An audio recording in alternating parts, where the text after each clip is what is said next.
มีคนอยู่อีกประเภทหนึ่งเกิดความน้อยเนื้อต่ำใจน้อยเนื้อต่ำใจแบบใดหูจักบ่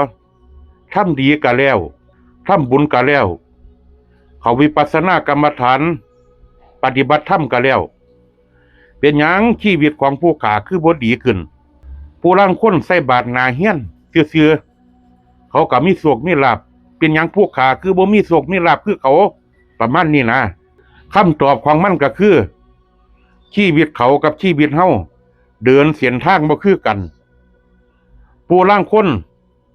ก็อาศัยบุญเก่าผู้ลางคนก็อาศัยบุญใหม่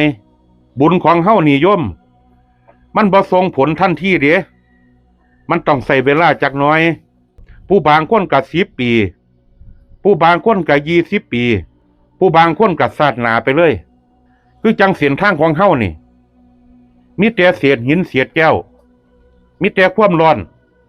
เอาลองยางตีนเปิ่มไปนี่ตีนบ่ใส่เกือบนี่ยางผ่านเส้นทางนี้ไปย่ำยางโยมอาจสิเครื่องตีนยังน้อยอยู่เพราะว่าดินมันร้อนหรือว่าไปเหยียบแก้วเหยียบหิน